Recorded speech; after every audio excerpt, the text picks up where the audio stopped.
Bona tarda, Sebastián Meyer. Bona tarda, Miquel. Benvingut a Terrícoles.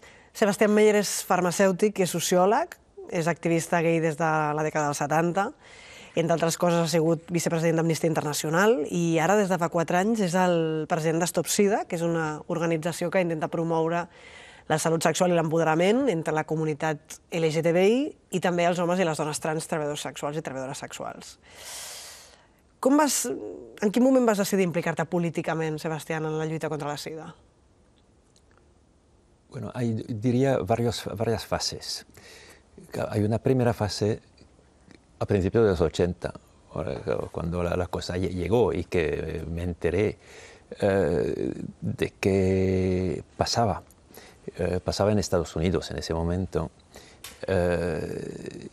Lo ves lejano, pero como gay, y cuando se empieza a difundir qué es el cáncer de los gays, inevitablemente hay que ver cómo va, qué es y qué hay que hacer o cómo se puede hacer algo por esta cuestión, sobre todo para cambiar esta historia de cáncer de los gays. Entonces, al principio era una situación realmente extremadamente preocupante para todos los gays. Y el primer caso donde tuve que empezar a actuar fue en ese momento como farmacéutico, porque la gente venía a la farmacia para comprar productos que se sabía que era para inyectar. Adyuvantes, diría, no el producto de la droga, evidentemente no íbamos a vender la heroína o cosas así, pero ácido cítrico, cosas así que ayudan para hacer su mezcla y para inyectársela. Entonces, enseguida, cuando hemos empezado a saber lo que era el virus del SIDA, porque en esa época no se decía del VIH, se decía el virus del SIDA, percibí que había un problema de salud pública que era el uso de la jeringuilla y el intercambio de jeringuillas, que eso se conocía desde siempre. Entonces fue mi primera acción concreta política de decir, yo voy a empezar a intercambiar jeringuillas en mi farmacia. Y hubo una consecuencia, es que recibí una amenaza desde la Dirección de la Salud Pública de que si lo hacía iba a ser acusado de colaborar con el uso de las drogas. Entonces el tema fue muy gordo y el colegio me defendió. Y al final se retiró la acusación esa y empezamos todos los farmacéuticos, se extendió de que íbamos a intercambiar jeringuillas. Desde ese momento, del muy mal llamado cáncer rosa, digamos, de los años 80 hasta hoy, podríamos decir que ha habido una transformación muy potente de la realidad de estas transmisiones. Y para ti, ¿cuál sería la foto actual de nuestra ciudad, de Barcelona, en relación al impacto, digamos, del VIH? No, yo creo que aquí en Barcelona la conciencia del tema del VIH es bastante extendida. Por eso las personas, sobre todo las personas en el mundo LGTBI, diría que son personas mucho más informadas, entonces saben si tienen prácticas de riesgo, saben que hay que hacerse la prueba de vez en cuando, saben lo que pueden hacer para reducir riesgo en sus relaciones sexuales en general. Después hay seguramente una franja de personas que no viven de forma tan abierta su homosexualidad y que a lo mejor no tienen tanta información o que tienen prejuicios, eso debe haber. Pero yo diría que en Barcelona hay muchas posibilidades porque hay muchas ONGs con varias formas de abordar la cuestión que pueden dar toda la información y donde cada uno puede encontrar algo para saber cómo llevar su sexualidad de la mejor forma y no infectarse. A mí me parece muy interesante que, y en tu discurso, no estás intentando promover una voz alarmista, sino al contrario, sino una voz que reconoce la conciencia de esta comunidad, entre otras, en relación a esta cuestión, pero a pesar de eso, sí que planea un cierto discurso de que en el momento en el que el contagio con el VIH-Sida ya no se convierte en una enfermedad mortal, sino una enfermedad crónica, hay ciertas actitudes de relajamiento según algunas comunidades, ¿no? ¿Tú compartes esa perspectiva? Es que el problema es muy complejo. Es que como siempre, simplificar no explica nada. Entonces, tanto se puede decir que hay personas que se han relajado y que no toman ninguna precaución, eso se puede ya discutir. Digo, una precaución, ¿por qué? ¿Está tomando riesgo? ¿Qué está haciendo? ¿Qué está viviendo? ¿De qué forma está llevando su vida, su sexualidad? Entonces, relajada, pues yo espero que sí, personalmente digo sí, que bien, relajados, porque el miedo es el peor enemigo, porque eso es la otra cara de lo que me acabas de decir, relajado por un lado y miedo por el otro, ¿y con qué quedamos? No, ni una cosa ni demasiado la otra tampoco, lo que significa que el miedo viene de general de desinformación, de mala información, de no querer hablar. Porque es por donde hay que empezar, para terminar sin decir relajado ni con miedo. Yo creo que justo esto que planteas, que creo que son las riquezas más interesantes de la perspectiva de vuestra organización, ¿no?, de Stop SIDA, que es que vosotros lanzáis un discurso preventivo en el que os hacéis cargo de la agencia de la gente, de la que la gente es autónoma, decidirá lo que hace, pero no por eso dejáis de hablar claro, ¿no? O sea, creo que es interesante también esa perspectiva entre cómo hacer prevención sin estigmatizar, ¿no? Porque a la vez estamos hablando de colectivos en concreto, ¿no? Y para ti, ¿cuáles son las claves de esa estrategia? De hablar de las cosas como son. Eso es la primera cosa. Y antes estábamos hablando de las famosas guías de Stop SIDA que fueran prohibidas. ¿Por qué? Porque hablaban de forma tan abierta y tan clara que ha dado miedo hasta en el mismo ministerio, que decía, puf, esto ya va muy lejos. ¿Va muy lejos de qué? Otra vez, ha aparecido esta moral de no se sabe muy bien dónde, que de repente quiere calificar las cosas como bien o mal. Y con eso, otra vez, estamos empujando a la gente dentro del armario o dentro de no sé qué. Pero no llegamos a donde queremos llegar, que es hablar. Pero hablar de las cosas como son. Si una persona tiene tal práctica en su sexualidad, que hable de ella. Y ya veremos entre él y las personas que tienen mucha información sobre reducción de riesgo, cómo se puede llevar esa sexualidad o esas formas de llevarla a una relación para que el riesgo de infección esté el más bajo posible. Sí, cuando dices eso, parecería, ¿no?, que a veces se van instaurando unos discursos de que eso que sería un buen gay o un mal gay en relación a sus conductas sexuales, ¿no? O sea, que la normalización del colectivo tiene esta doble vertiente, ¿no?, de tener una sexualidad que se acerca a una moral determinada, ¿no? Sí. No, es terrible. Y ya cuando me dices esto, enseguida se me encienden las alarmas de la masculinidad, de cosas de este tipo, de lo que está bien dentro de... Pero ¿quién dice que está bien? ¿Quién dice que este gay es bueno o es malo? ¿Quién toma este tipo? Sus prácticas sexuales, ¿no? Al final. Exactamente. O sí, porque tiene demasiadas plumas, porque tiene demasiado esto. Yo toda mi vida, claro, con la edad que tengo, he empezado, realmente he salido del armario hace 50 años. Muchos años he tenido el tiempo de ver eso. Lo primero era, uy, pero qué plumas hay ahí, qué horror. Pero tú eres gay o no eres gay. No puedes aceptar la diversidad. Si no aceptas la diversidad, ¿cómo te van a aceptar a ti? Eso fue mi primera reflexión de adolescente. Yo no tenía demasiada pluma, hasta el punto que mi padre me decía, pero tú no eres gay, no tienes pluma. Bueno, ¿por qué hay que tener pluma para ser gay o qué? Sí, y a la vez, hoy en día, quizás no tener demasiada para ser un gay como... ¿no? O sea, cómo ha dado la vuelta no sé, totalmente... Pero lo que sí estoy convencidísimo, y creo que mi lucha política de hoy, porque empezamos con mi lucha política del VIH de los años 80, sí.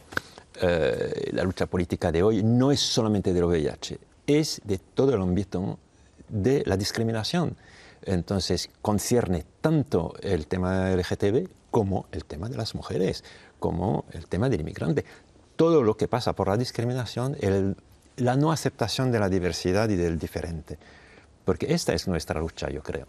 Y nuestra lucha para terminar también con el estigma del VIH y del SIDA. Es aceptar que hay personas que han tenido otras circunstancias en su vida, otras vivencias, y a algunos ha pasado que se han infectado y otros no. Incluso a veces yo por las experiencias que he hecho he visto que no es tanto algunos que tenían una vida supuestamente muy promiscua y que no se han infectado, y otros sí. Es que es demasiado fácil. Eso es, me decías antes, en esto, vuestra forma. Sí, el no juicio. El principio fundamental, la piedra angular, es no juicio. Yo creo que eso es muy importante, y retomando lo que decías ahora, al final la cuestión del estigma, ¿no? Porque estamos en este momento en el que, a la vez que en aplicaciones para tener relaciones sexuales, digamos, en algunas incluso la gente apunta a su estado serológico y eso se convierte también en un marcador de tener más o menos probabilidades, y a la vez en este momento sigue siendo un acto heroico decir que eres seropositivo o seropositiva en tu puesto de trabajo, ¿no? Sí. O sea, que el estigma y que los usos del estigma... Ya has dicho en el trabajo, debo decir, en todos los ámbitos. Sí, No, por poner un ejemplo, ¿no? Sí, es que el trabajo es un sitio donde quisiéramos poder vivir de forma abierta, está claro. Pero la familia, incluso en la familia, hay familias y amigos y personas que sí realmente rechazadas por personas muy cercanas. Sí. ¿Cómo se combate el estigma? El estigma se combate con visibilidad, pero la visibilidad, para ver, primero hay que quitar el miedo. Volvemos a un tema que hemos tratado ya. El quitar el miedo es lo fundamental para luchar contra el estigma. Dar visibilidad. Entonces, lo que se ha propuesto desde el grupo de ONG catalanas, que somos la plataforma Comité U de Dezembra, que somos la plataforma unitaria de las ONG de VIH y SIDA de Cataluña, habíamos trabajado con la administración para elaborar un plan contra el estigma y la discriminación. Y intentamos ahora ampliarlo a todo el Estado español. Y creo que es una vía. Entonces, por ejemplo, doy unos ejemplos que son muy básicos, pero que, una vez más, no se ha hecho nada. Es que estamos peleando desde años y no se avanza. No se avanza porque se firman convenios, se firman protocolos, pero luego para ponerlos en marcha es un trabajazo. El ejemplo que te doy para decirte cómo no han avanzado las cosas.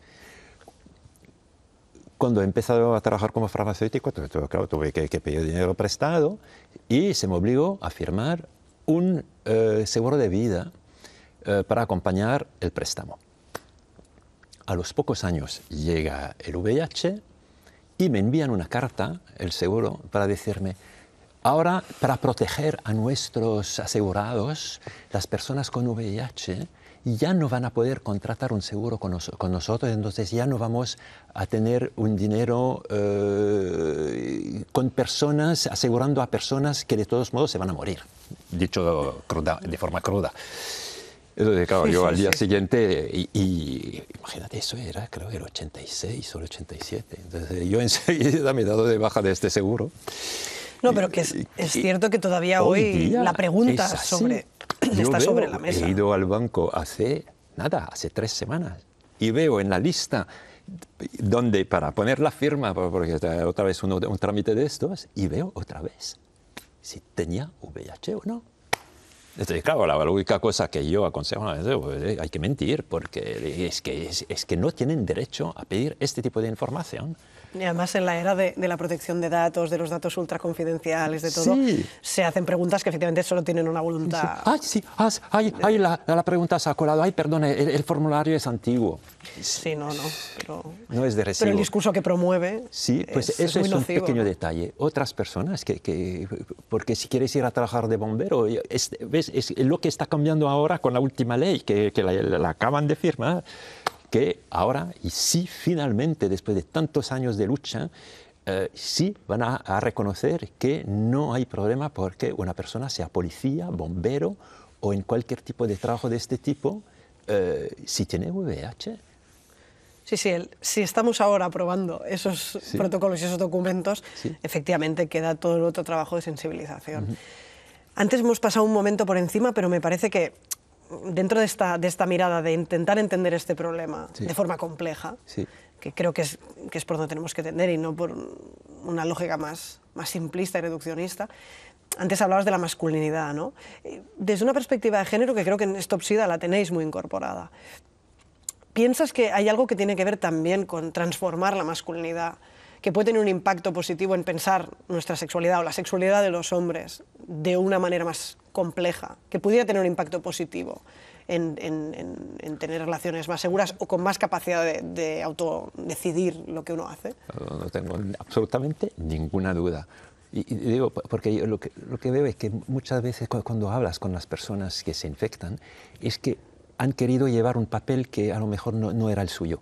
Entonces se sienten inseguras porque quieren ser masculinas. Entonces tienen que hacer tal cosa, tienen que tener tal comportamiento, tienen que... Y al final se autolesionan de alguna forma por no querer reconocer cómo son, si es más masculino o menos masculino, pero lo primero. ¿Quién ha dado esta definición de masculinidad? ¿Qué derecho tiene la persona que ha dado esta definición a darla? ¿Qué autoridad tiene? Yo tengo más autoridad que él, seguro. No, pero lo que dices de la importancia que tienen las conductas de riesgo en relación a la masculinidad y en un ámbito tan íntimo como es la sexualidad, que al final se juegan muchas cosas en una relación sexual. Parece que no, pero se juega la autoestima, se juega, ¿no? Lo importante que es pensarla de otra manera, ¿no? Vosotros trabajáis alrededor de pensar la sexualidad de otra manera, ¿no? Claro, y empezar por huir de este tipo de definiciones de masculinidad que inseguriza a una persona. Lo primero, si quieres empoderarte y tener autonomía, es no aceptar que te digan lo que tienes que hacer y quién tienes que ser. Porque eso realmente es empezar por el mal lado, porque terminarás efectivamente teniendo comportamiento de inseguridad y de falta de autoestima, y eso está demostradísimo que hace incurrir a las personas en comportamientos arriesgados. Y que no aporta nada. Además, es que no aportan nada. Es que las personas que hacen esta experiencia se dan cuenta que de escapar de esas definiciones que no les corresponde, es que al final están mucho mejor. Sí, a la vez pasa esta otra cosa, que las propias comunidades LGTB también acaban produciendo modelos normativos de imagen, de cuerpo, que tienen un impacto en que al final el reconocimiento social también está muy vinculado a... Bueno, eres gay, pero tienes un cuerpo determinado, tienes una manera de vivir tu sexualidad determinada y esto te coloca en un lugar de más prestigio, de más estatus, que eso también dentro de estas propias comunidades es un trabajo a combatir, ¿no? Sí, sobre todo creo que hay que matizar. Y volvemos a la cuestión del miedo, de blanco-negro. Es que yo también me he dejado, por ejemplo, he empezado en el gimnasio a los 23, 24, 25 años y no he salido de los gimnasios hasta los 50 y pico años. Ahora ya, pero una cosa, la cosa ya no puedo. Pero sí, se puede siempre... No, en plan bestia voy a decir. Sí, no. Masculino, no puedo ya levantar tantas pesas, para decirlo de alguna forma. Pero eso es una cosa, de ir y de hacer gimnasio y pesas porque gusta de tener este tipo de masculinidad, de estética. Pero después hay fórmulas. Es que esto además no es malo para la salud. Lo que empieza a ser malo para la salud se dice, uy, sí, ahora, bueno, un poco de testosterona para que crezca un poco más rápido, porque me parece que ya hace mucho que estoy levantando pesas y no veo mucho el resultado, y un poco de hormona de crecimiento, y un poco de esto, un poco del otro, y al final, ¿eso para la salud qué? Y todo eso en nombre de la masculinidad. No, es que es esa cuestión de que no es la masculinidad en sí misma. O sea, la masculinidad son sus usos, sus dogmas, ¿no? Y sus normas, que tienen muchas interpretaciones posibles. Sí. Para ir acabando, te quería así como preguntar también en relación al propio combate contra el VIH y otras ITS de las que no estamos hablando, pero que son igualmente muy relevantes. A la vez que vosotros promovéis, y parece que hay un consenso social con que esto es una cuestión de salud pública, a la vez sois un sector del ámbito social que ha sufrido enormes recortes en sus ayudas económicas, en su...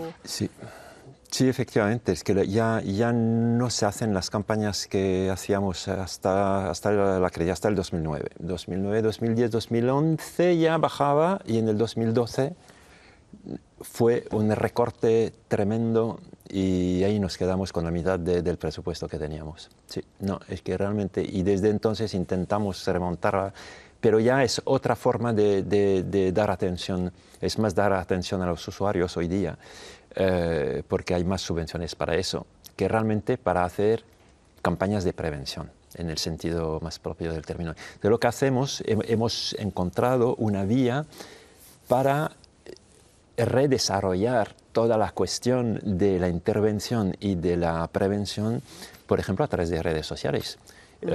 Stopsida ahora ha sido y es puntera en el ámbito de Internet, de hacer cibereducadores. Entonces, formamos a cibereducadores de todo el territorio español. Es un proyecto que se ha montado aquí en Barcelona. Nosotros habíamos empezado, ahora trabajamos con dos otras ONGs de Barcelona en una plataforma que trabaja luego en todo el Estado español para formar a cibereducadores en todas las ciudades de España. Además, en colectivos muy específicos, que eso creo que es también una de las claves, ¿no? Sí. No solo hacemos una web y hablamos de esto, sino vamos a hablar en el idioma de esta gente en concreto, que tiene esta práctica en concreto. Es que es muy importante para nosotros de trabajar entre pares.